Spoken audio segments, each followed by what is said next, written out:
First of all, thank you. It's very humbling, I guess, is the word. It's kind of strange being up here. I have friends, family, and to be in a position to think maybe I have something to say that is inspiring or helpful is humbling, I guess, is the word. So I often say, and a lot of you have heard me talk before, so I kind of feel like a one-trick pony, really. Although there's a lot of stuff in that book, I think the message is really, pretty much the same that I have to offer, and that really is, all about how do we make God, more of a reality in our lives. So if I repeat anything, some of you haven't heard me talk before, but many of you have. But if I repeat anything, I guess I don't know if I should ask for forgiveness, but I think that these are things worth repeating because they're really not very easy to connect to. And to be honest, the joy I get in doing this is really one of being able to reconnect with these things, because even though, and I actually say that in the first few pages, why I put it all together is kind of to be a reminder to myself, because I do find that very often life is confusing, seems pointless, whatever it may be, that there are a lot of challenges, and it's very, very difficult to stay connected to the truth. So that's a little preface. The class is entitled, "What are we doing here anyways?" Meaning, what are we doing here on this planet? You can look at it another way. Why did God create the world? It starts with the premise that we do believe that there's this divine energy, God. It's almost, I like to look for different words than God, because it just became, I think, such an overused word. I don't even know where it came from, and I think we say it a lot, and I'm not sure that anybody really, and I don't know that anybody can really have an understanding of what God is, obviously, but a little bit, we kind of talk about him like this thing outside, and I think it's something, and again, to my point of what I try to talk about is just making it more real, and I think talking about God as more of a energy, as more of a everything. I don't know if anybody has a better word for it, but so this conversation starts with that premise that we do believe there is a creator, a master of the universe, divine energy that actually created this world and created us. So that and to get there, that's not the easiest thing to assume, right? It's very difficult to assume, and it was done that way for a reason. God is hidden for a reason. But just quickly to recap, something that I always like to begin with. A few ways to make God, 3 ways to make God more of a reality in our life. As a prayer, number 1, obviously, but prayer in a way where it's not some distant recitation of words. I don't know how many of us, and I have difficulty doing it, when we're talking to God, really feel like we're talking to God, or this energy, or that we think that something is listening. I don't know that we all fully understand the power that we have in our emotions, in our words, the effect that prayer has on the world, on us. What's this idea that we can think about something and help another person, and it is very, very deep. I think even science is coming to understand some incredible things about the power of the brain, the power of thought. I think this whole idea of the metaphysical world being something that people in the village or somewhere in California, or a woman with a daisy in her, in her hair, and barefoot on a beach, and and somehow it became to be this, I don't know, out of touch, nice thing we do, or think about, or hope to think about. It, metaphysics is so real. And I say this, think about God. God is not physical, and God is ultimate reality. And to think, we have the laws of physics, they're as real as can be, the metaphysical world, and there's so much, if you open your mind, some people, people are very, I find, closed to anything we call supernatural. Start talking about certain things, and they find it hard to believe, they find it hard to connect with, and I think it's sad, and I think it's really part of what today is about, Tish'a BeAb, the fact that we've come so far from God being a reality, and that's what it was when we had the Beit HaMikdash. We've all probably been to the Kotel, and we've all, maybe we've cried there, or maybe we've, felt an energy there, or maybe we went into the tunnel and we meditated there, and we kind of were able to connect. And when I say connection, it's a great word, because it's really, God is in here, and that's not just some nice thing to say. It's, he actually breathed himself. Neshima is breath, neshama is soul. And so he uses the word, I breathed into Adam, an actual part of himself. And so what we're trying to do in prayer, in mitzvot, we'll get to the purpose of the world, ultimately that is it, to reconnect to the reality of God, this divine energy. So at the time of the Beit HaMikdash, just think about that feeling we have standing by a wall that is nothing really. It was an outside wall, of a perimeter wall. It had nothing really holy, I don't think, to do with the Beit HaMikdash itself. So think about that feeling 1,000 times.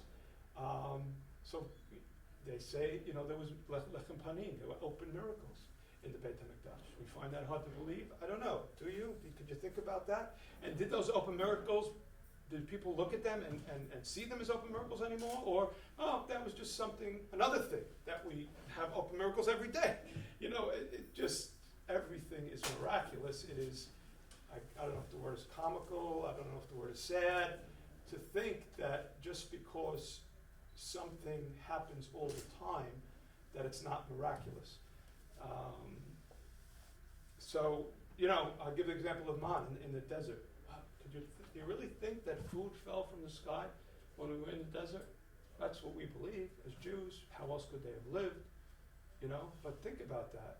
And maybe some people can't get their head around it, but yet the fact that our water comes from the sky every day, okay, it rains. What do you mean? It rains and we get water. That's what's, okay, what do you mean? Okay, food from the sky? Come on. Okay, so we have prayer, we have mitzvot, which are not commandments. There's not some school teacher with a stick in the sky that needs us to serve him, and they're just, the root of the word mitzvah is connection. Sav is connection. So these are just tools, like a switchboard, to connect. Some we understand, some we don't understand, but, like I often say, if you go to the doctor, you can go to 15 years of medical school and figure out which medicine to take, or you could choose the best doctor and listen to him, but not exactly knowing what's going on. So, we have a good doctor in Judaism. No time to talk about the authenticity of our Torah, but it's, if you're not sure that it's authentically the Word of God, then there's work to do. There is a lot of pathways to get to the clarity that it is the Word of God. So those are mitzvot. And then lastly is the intellectual pursuit of knowledge. We're not, and again, excuse me everybody, I'm sure, hopefully who's ever heard me, okay, can answer this question. What is emunah? What is the definition of emunah? Loyalty. Who said loyalty? Mr. Franco, correct. So emunah is loyalty to what we know. Okay, it's not faith, it's faithfulness, which could be a synonym to loyalty. So we are tasked to know. God told us when we met him, and if you don't think we met him, that's another thing we need to think about and try and really think about. Did it happen? Did it not? and there is a logical pathway to get to the fact that we actually did. So he told us, you have to know me. It says it many times in the Torah. Yadata Tish'a BeAb. So that's, and we can do that. We can do that in many ways. And I was having a conversation with somebody yesterday, wisdom, which is not in here, it's out there. And that's, again, the connection part. The more we connect to this divine energy, it's the source of blessing, it's the source of wisdom, it's the source of health.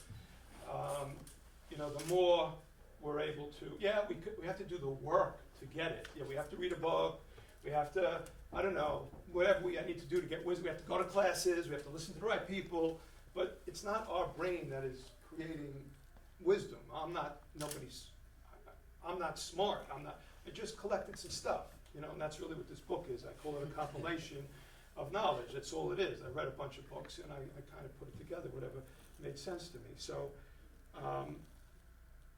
the wisdom is out there, but you know what? It's not easy at all.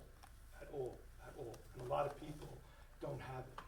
And I'm, to be honest, a little frustrated with the education system because I think they start with the premise that every kid believes there's an invisible God and believes that we met him, and I'm not sure that every kid does know that to 100%.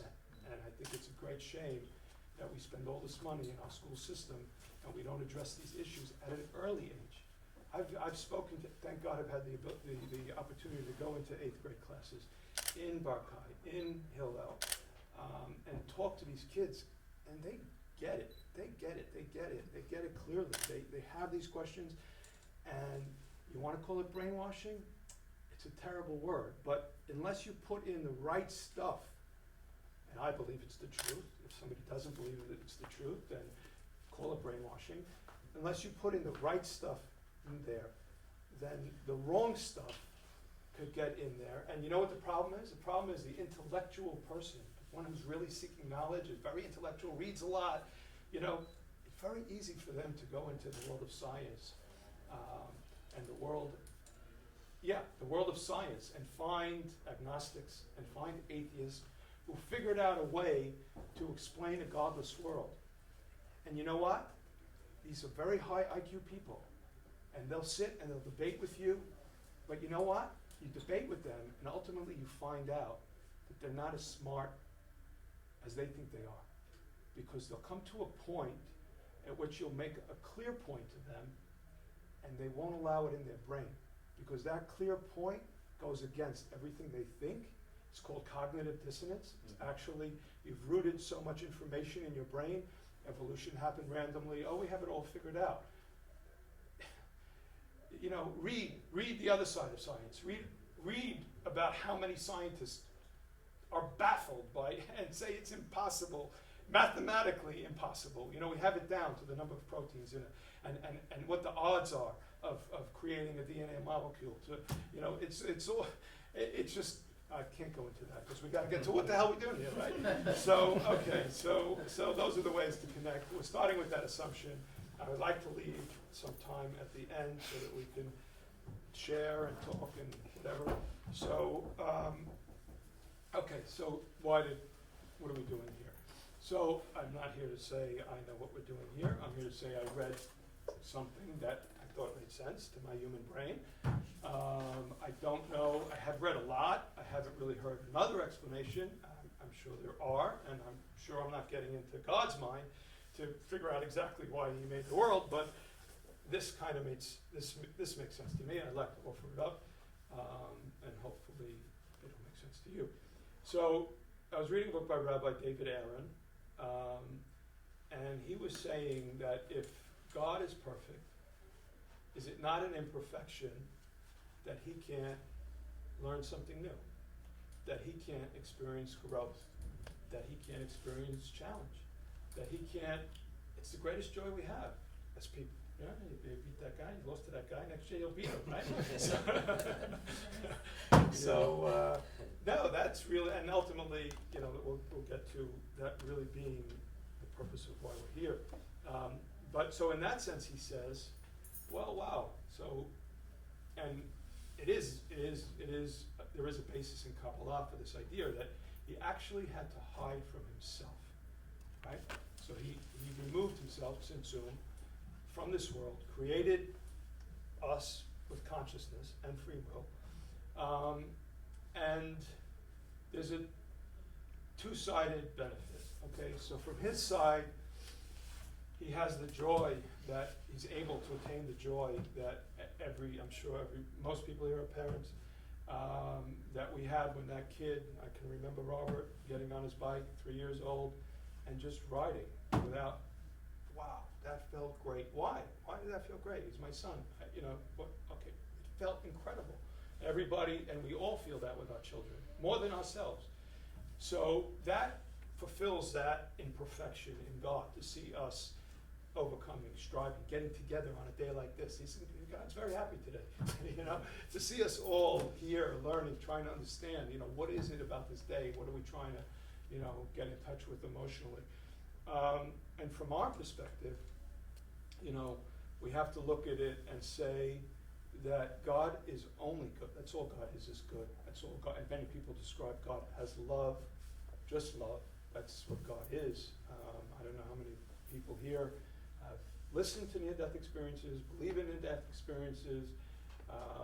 I find it incredibly interesting. I've heard a couple of first-hand accounts from very credible people, and I've read books about it from neurosurgeons who didn't believe it was a phenomenon, and then they went into a coma, and their brain was dead, and had incredible experiences. Alon Anava, if you've heard him speak, he speaks in the community. And if you can get your mind to really relate or absorb to the reality of what these people have experienced, it's quite remarkable. And they all experience God, they all find the same thing. And it's in a Gemara, by the way. This whole idea of, the world to come, of course, but the fact that we're going to have a life review, the fact that you're going to see relatives, the fact that there's going to be a tunnel, the fact, all these things are substantiated, Gemara. So where was I? I meant to start the class by saying my mind goes all over the place, so if I lose track. Where was I? Who tells me? About the author of a book of some sort. Which book? No, God hiding from himself. Right, okay.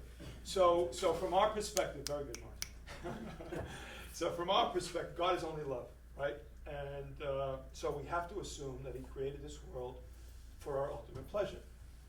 Now, clearly, we look around the world, and that's not what we see, right? Maybe in our internal lives, certainly in, if somebody isn't feeling anxiety, sadness, disappointment in their life, then they're kind of missing something, because they're not sensitive people, and they're not connecting with the problems of others, whether in their family, in the community, in the world. And if you're not a sensitive person, you're missing out on the other side of it, which is, the greatest pleasure you could have. So what's going on? Why is the world really such a mess? I mean, it is great, okay, with a lot of goodness, with good people, There's a lot of problems, a lot of problems. I mean, how could it? I don't have to tell you, okay? So it starts with, obviously, God created it. The ultimate good. So what is it, the ultimate good? The ultimate good, and we talked about it before, has to come from accomplishing something. That is the ultimate joy. And we can relate to that as humans, right? Now you could say, why didn't God create the world and just be able to give us the ultimate joy? And, he can do anything. Why did we have to work for it? Well, I don't have the answer to that question, but my mind tells me that it makes sense that he just gave it to us. We can relate to that as humans. Anytime you get a gift for free, it doesn't feel as good. So let's just take that as, a premise. So we have to work for it, right? Now, obviously, to work for it, we have to have free will. There has to be choices, right? There has to be evil, right? If there's only one choice, then there's no such thing as good. And that, there's that example, I believe, can be taken in many ways as one level of a reason for suffering. Without the clouds, would we appreciate the sun? And that's one example, one reason of many for that. So we have to have free will. There has to be evil. God has to be hidden, right? Because if God wasn't hidden, then, if if every time I said, disrespect to my father, I got a terrible pain in my appendix, then, I wouldn't have much choice. If it was that clear, there would be no free will. God has to be in it, and there must be consequences, right? Can't just be that, a good deed goes unrewarded, and that a bad deed goes unpunished. Now, the words reward and punishment are, I don't like those words, because it kind of connotes somebody there doling out this or doling out that. I like the word consequence, and that goes back to metaphysics. When we do something negative, it creates negativity in the world. Let's just assume it that way. There's a negative energy that goes out into the world, and this negative energy is there until it expresses itself. When we do something good, there's a positive energy that goes out there, and it expresses itself either in the annihilation of the negative energy, because that could be something that happens, or it manifests itself in something good happening, to somebody else. So this is the way, we have it set up. Now, the nice thing to think about, or the comforting thing to think about, is that we have been guaranteed how the game's going to end. God gave us His word. That's pretty good. That this game is going to end okay. We're gonna party. We're gonna be Mashiach. I mean, let's not say, people use the word Mashiach.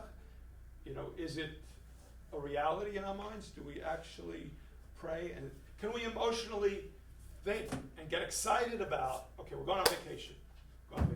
We can kind of imagine that feeling. We can generate that feeling within ourselves, how we're going to feel, or we're having a party, or we can get excited about that.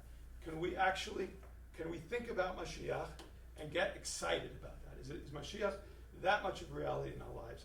And I don't know that it is, or it isn't in anybody's, but that is the reality. The end game is going to be the end game. And, at that time, again, God is going to be apparent. God is going to be, I don't know in what way, but He is not going to be hidden.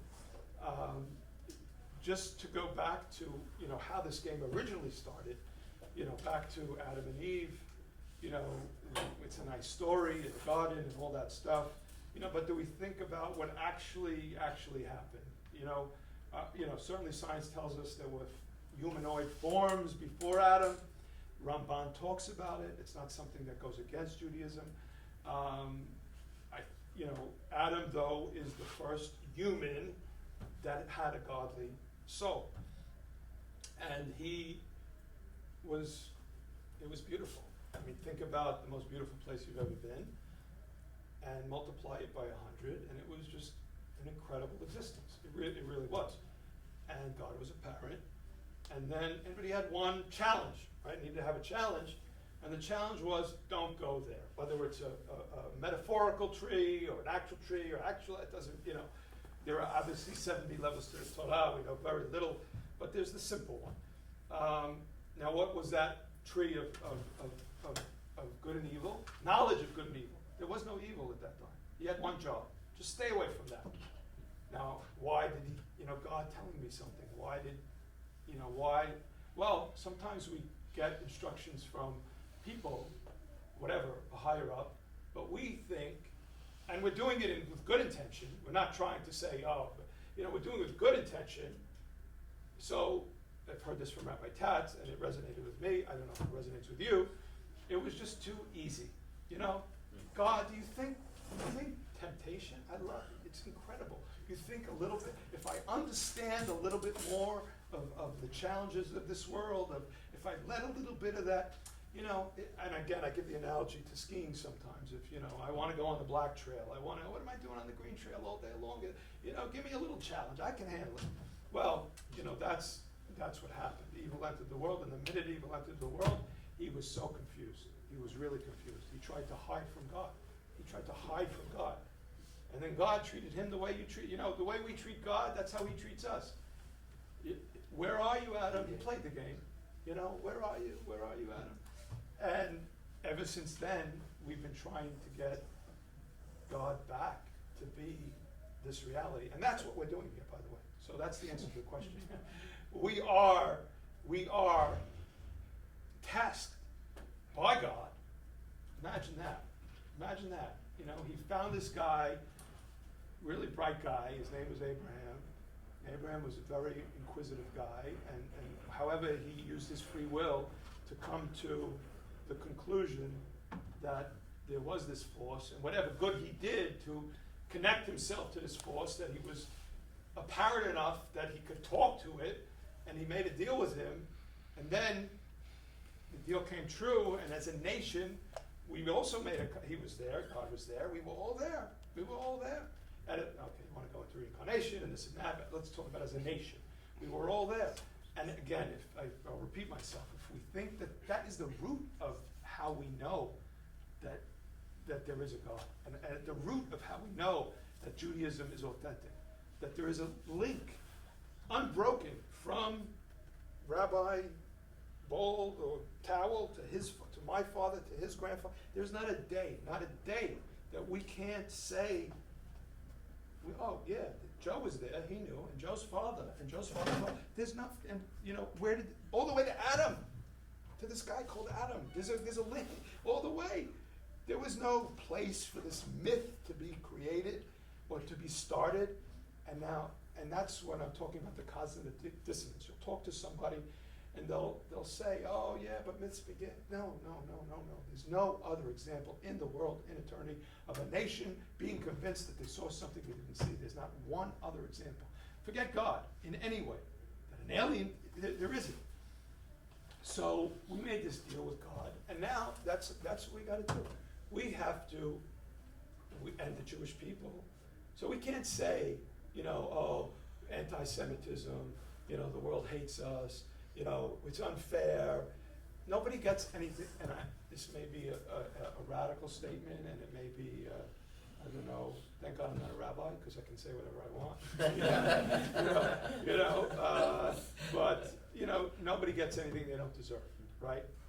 And as a nation, and there is this thing as a collective soul, and again, science is coming to understand that more and more. They can read energy, they can read aura, they can read, there's EEGs right now, and they can see the connectivity and how my energy affects your energy, and that is the ultimate reality, that we are all part of this. I mean, think about it.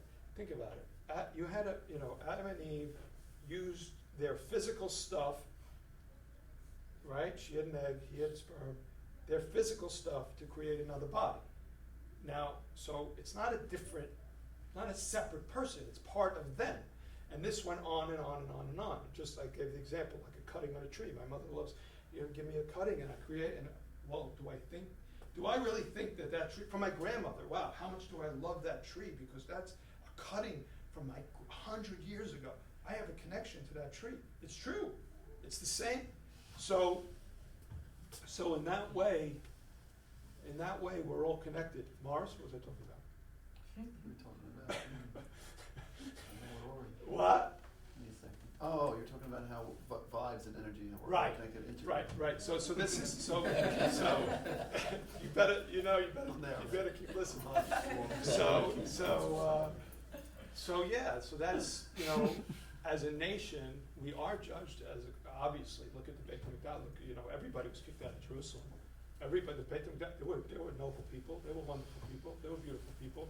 Why didn't they just kill? No, we are judged as a collective soul, and that is what we're doing. So how do we do that every day as parents? We give our children what they need to go into this world. Okay, so I talked about negative energy and positive energy. There's a lot of dark matter. Or maybe that's what the dark matter is. I don't know. There's a lot of dark matter in this world.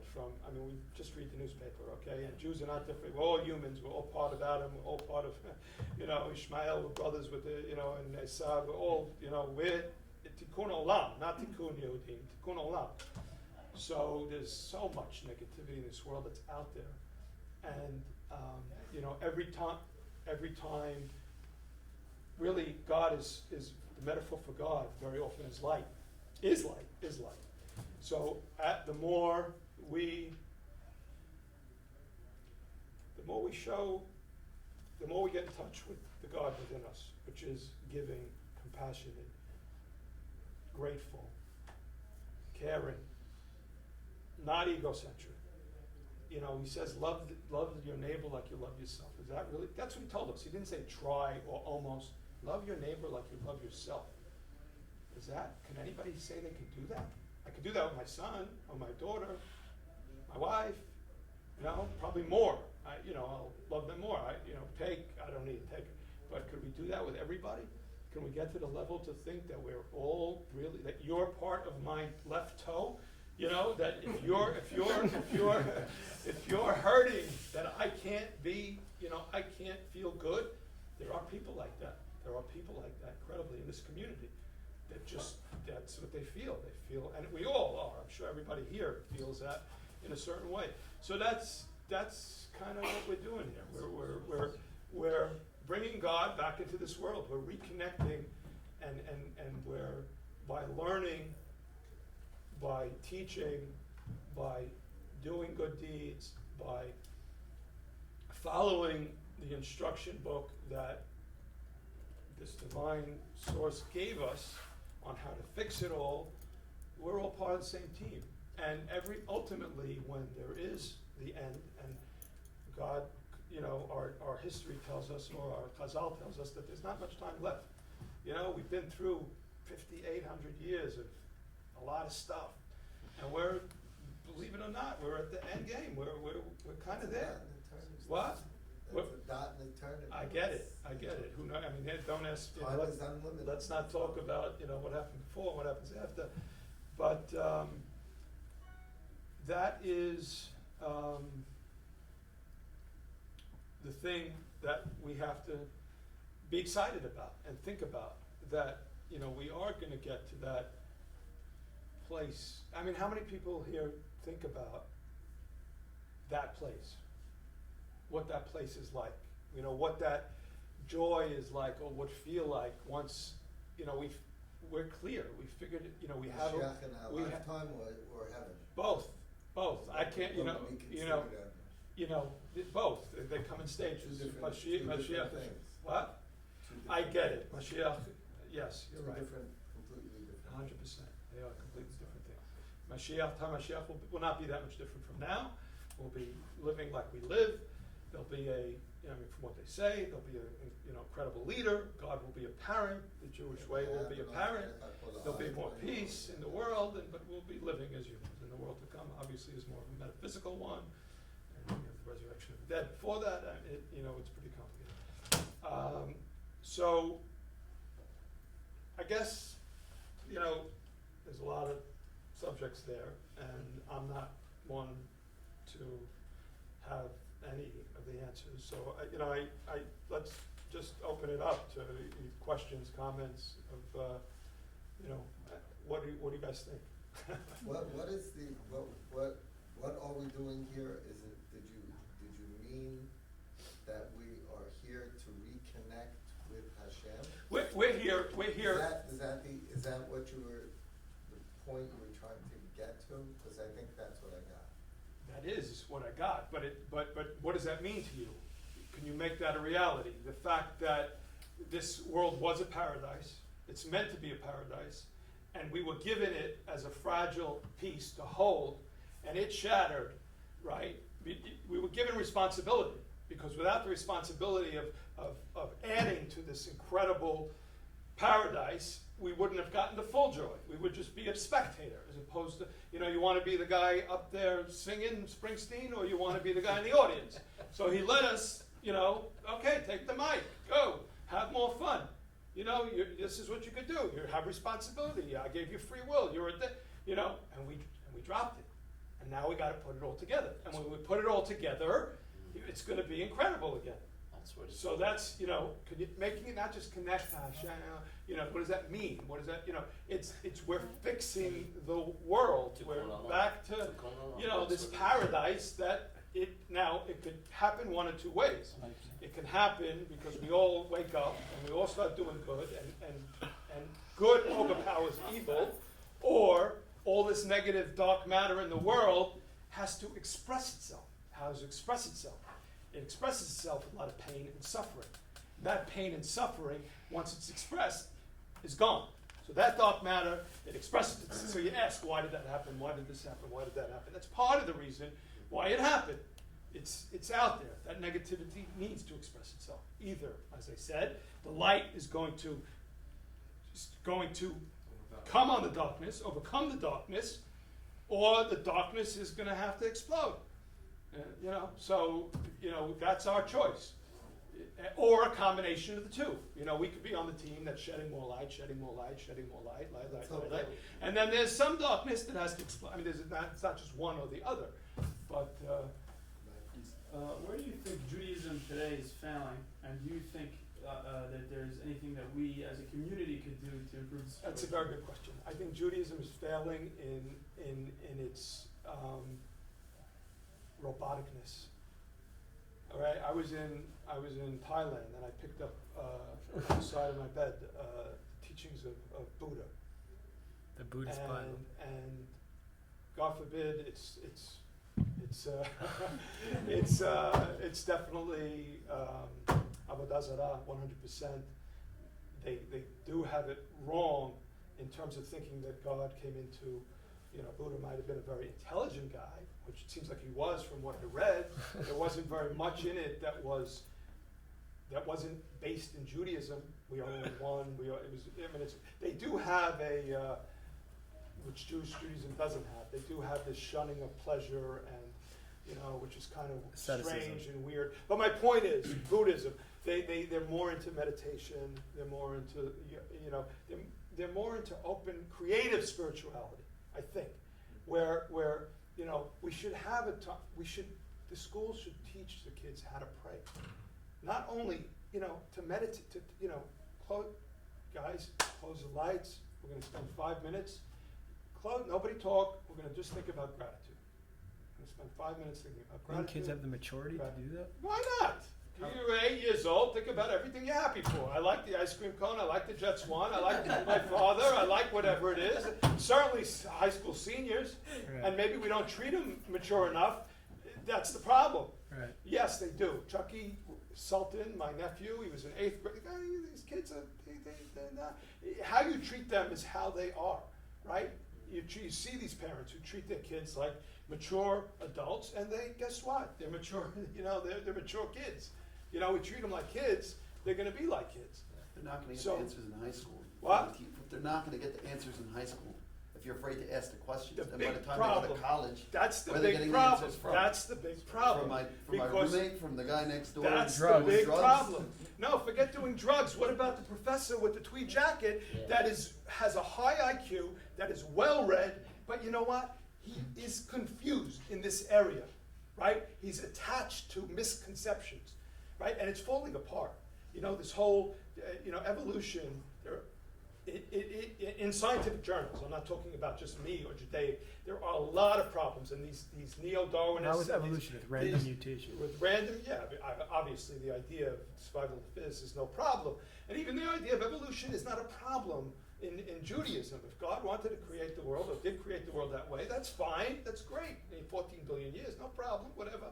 It's not a problem. But randomly, okay, no, not randomly. But they'll have an explanation, you know what? And they'll talk about it in this very, very professional way, and they'll speak about it. Even Noam Chomsky, he'll sit up there, forget whether there's a God or not, but he'll speak about the Palestinian cause and the oppression of and he's Jewish, and he'll go on and on and on, and he's so messed up.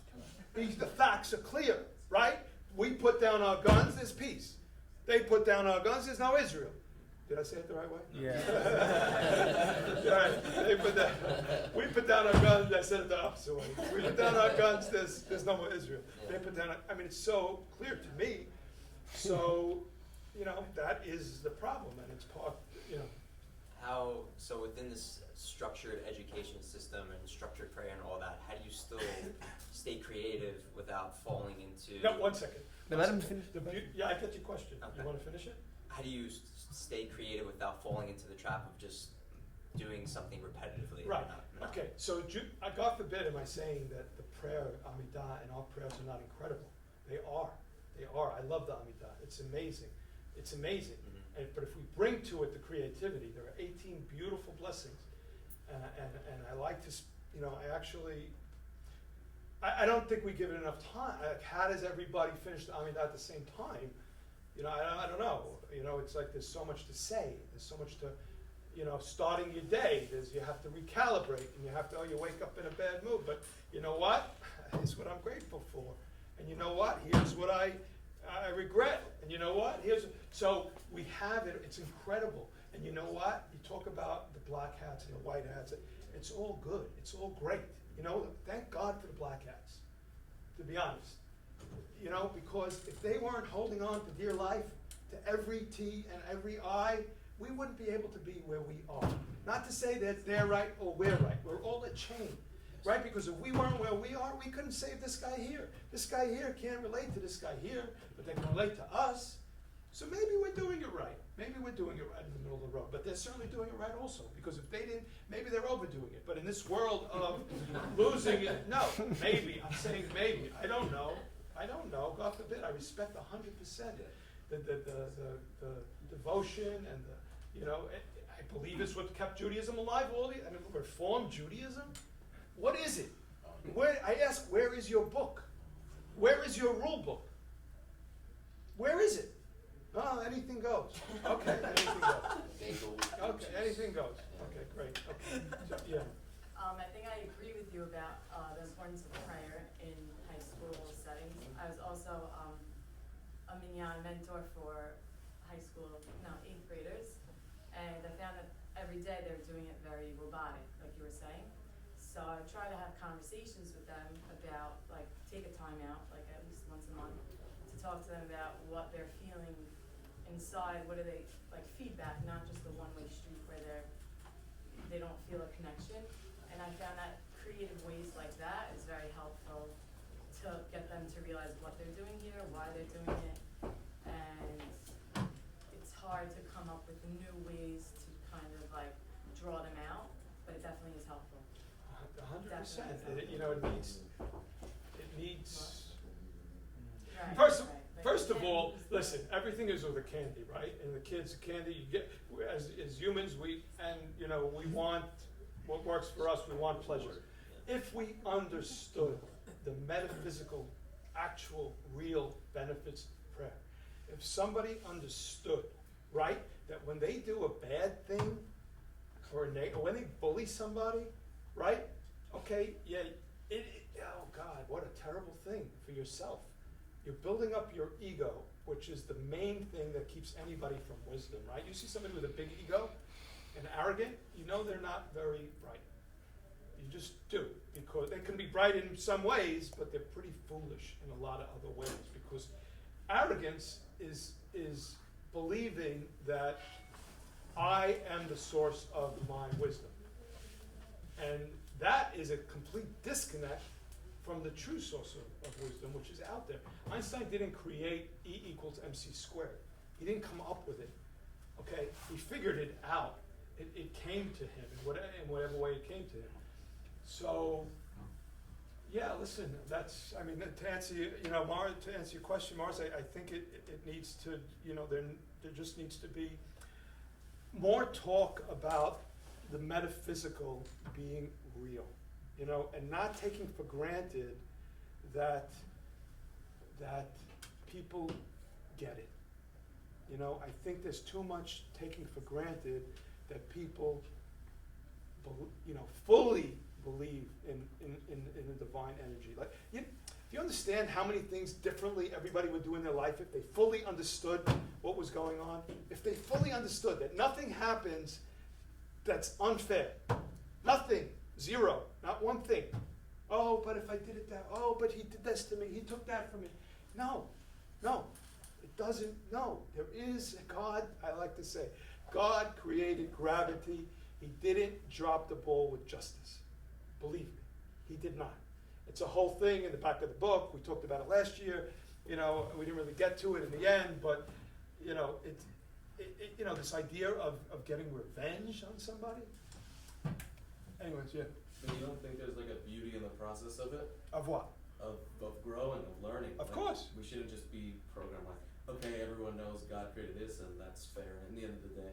think But that's this- exactly the point. Exactly the point is that, of course, but are we enabling that growth? Are we directing the right questions?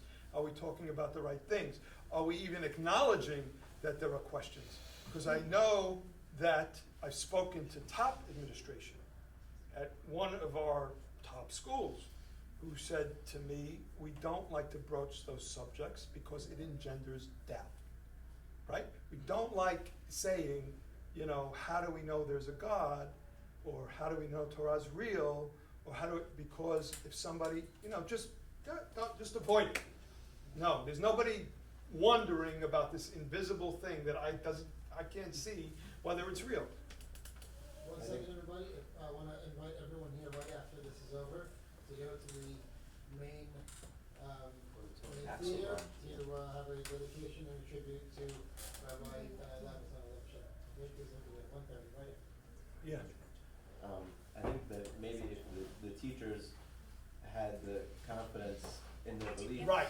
and Right. they weren't, That's the huge problem. thinking in a similar way to the way that they're trying to teach the children, they might have been taught themselves. Listen, maybe the rabbis are blessed they are. Somebody who goes into the rabbinate is blessed with a natural, there's emunah p'shuta and there's an emunah hasechel. Emunah p'shuta, which women are naturally more gravitated to. Women are more intuitive. Women emotionally know God more than men do. But yeah, if they have that natural emotion, maybe they take it for granted that everybody does, but not everybody does. And I don't think that all teachers are equipped with the answers to the tough questions. I'm not sure they're convinced themselves.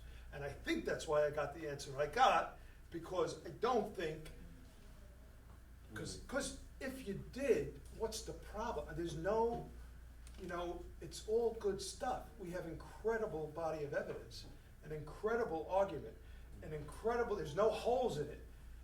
There's no holes in the argument. Again, from somebody who obviously I'm talking, okay, I always say there's one thing you have to choose. Do you want to be a skeptic or you want to be a believer?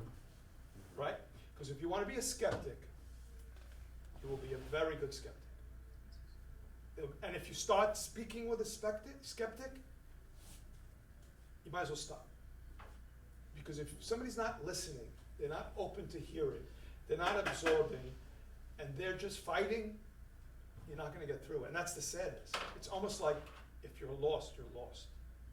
It's like if you go down that road and you're so convinced that I'm a fool because I believe in this magical guy in the sky. That's the way they talk to me.